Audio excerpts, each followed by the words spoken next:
I never thought one random sound would change my life. Not even a sound. A call. One short, thin ring at 3:07 a.m. I was working late. My computer was humming softly, and my playlist was playing. The kind you use just to not hear the emptiness. In the window, I could only see my own reflection and the long, dark line of the street outside. I wasn't asleep, but not awake either. Just existing between emails and coffee. I didn't check the time. I only knew it was 3:07 later. At that moment, I just heard the sound. A thin ring. I thought someone dialed the wrong number. My phone was lying face down on the desk. I wasn't planning to answer. Who calls at 3 in the morning? But it rang again. More insistently. Like someone saying, "Hey." 3 short rings, then silence. And again. I glanced at the screen. Unknown number. Not completely unknown.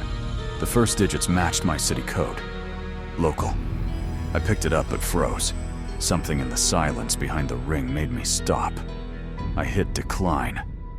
The screen stayed lit with one missed call. 3:07 a.m.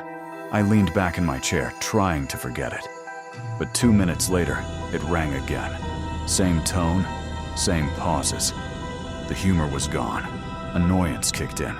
I picked up and answered, ready to tell them off. But no one said anything.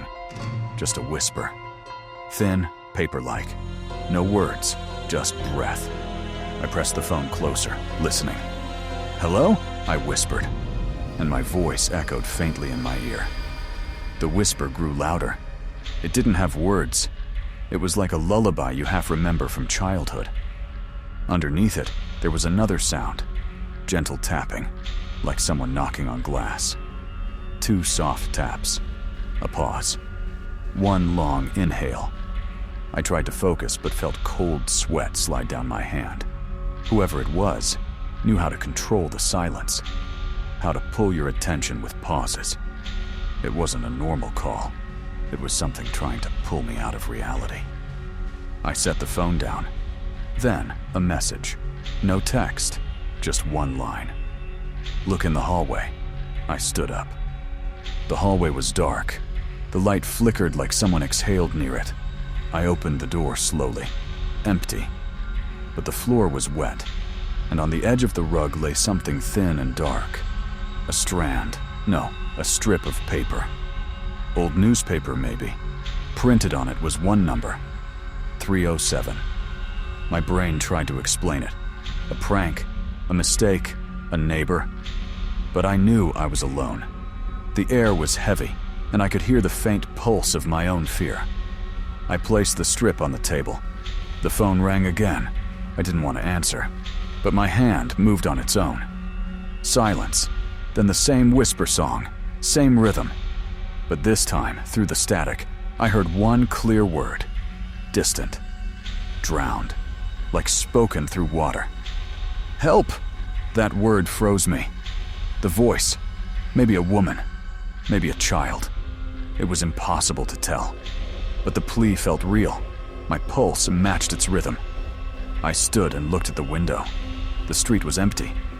But in the reflection, barely visible, was a shape. Not mine. A thin shadow, standing close to the opposite window. No face. But it raised a hand, slowly, invitingly. My heart nearly burst. I turned off the light. I thought darkness would make the sound stop. But the phone kept whispering. Now the voice was closer. It spoke through the noise. "Don't look," it said. "Don't answer. Don't." The words cut off. Then, footsteps. Fast. Sharp. Someone running upstairs. My stairs. My building. I live on the 5th floor.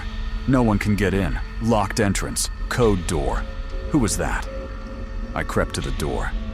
My heartbeat filled the silence. I listened. Nothing. Just the faint hum of the elevator far below.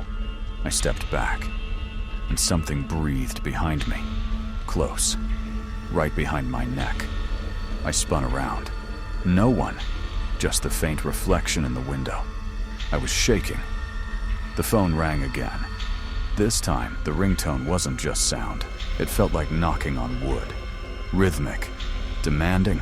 I grabbed the phone and started recording. I wanted proof. "Who are you?" I asked. "What do you want?"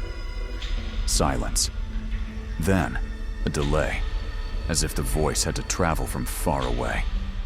"There's no end," it said finally. "You listen, and he comes. You listen, and he's closer." "Who?" I asked. "He likes those who answer," the whisper breathed. "He moves through sound, through light, through memory." I dropped the phone. It clattered on the floor. My thoughts screamed. Prank? But why the paper? Why the message? Who knew my number?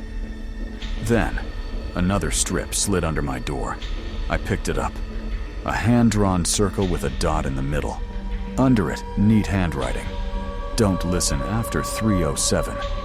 My mind shouted, "Joke!" But the phone rang again, and the voice spoke calmly now, almost kindly. "You took a step.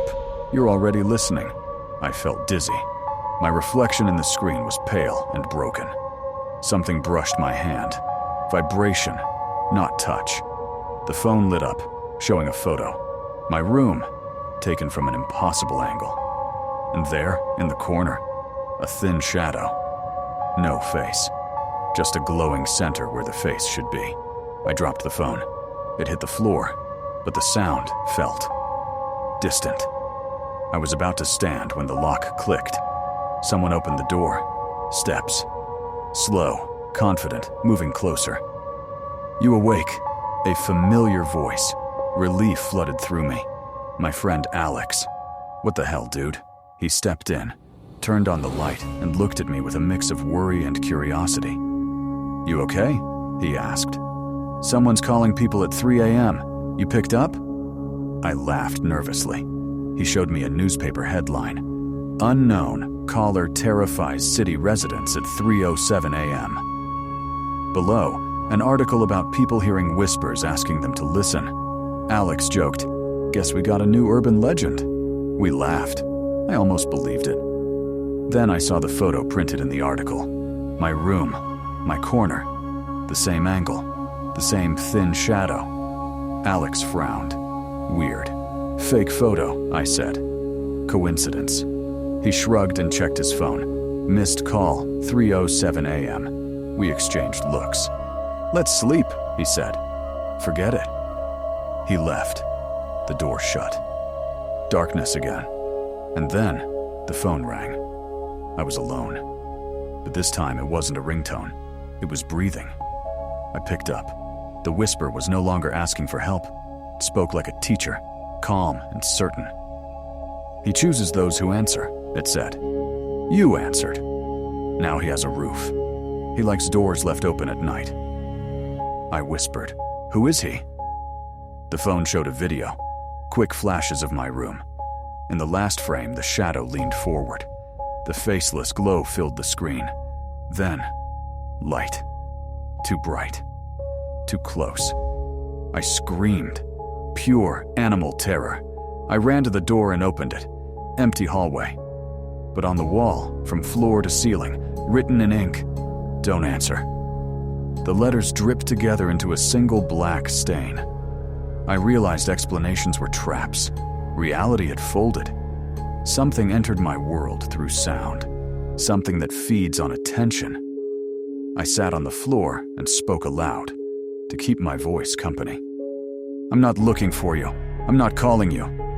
But the voice in the phone whispered one last time. "The third call decides. The one who answers 3 times stays.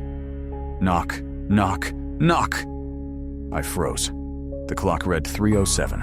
3 knocks, 3 minutes. I grabbed a pen and paper, writing my name, my address. Anything to anchor myself. When I stopped, the phone buzzed again. This time, the voice was warm, almost gentle. "Thank you for writing. Now he knows. Now he comes." Footsteps, not in the hallway, but along the walls, like someone walking through the paint. I closed my eyes. Cold wind brushed past me, though all windows were shut. and I felt a sleeve touch my hand. I don't know how long I sat there. But eventually, a message appeared on the phone. Final call, 307, answer. I exhaled, decided the only way to end it was to stop listening. I threw the phone into the trash. Silence. The silence was unbearable. Thick, heavy. I could hear my own breathing. Then something fell in the hallway. I looked. The same strip of paper I'd thrown away. Now it said, "Thank you for participating. Morning. Sunlight." Alex called, asking why I didn't answer. Outside, police were talking to neighbors. News reports called it a prank, a viral campaign. But no one had seen the shadow in their photos, except me. I thought it was over, until I felt something in my pocket. The paper. I swear I burned it. On it, the same circle with a dot. Below, today's date. And under it, my name. I threw it into the fire. The flame flickered, and in it, for a second, I saw a glowing face, featureless. The fire hissed and died. On the ashes, new words appeared. "See you next time." I turned off the light, laid down. My phone was back on, charging like nothing had happened. The clock read 3:06, and in that final second, before the hand hit 7, somewhere, far away, a thin, familiar ring began to sound.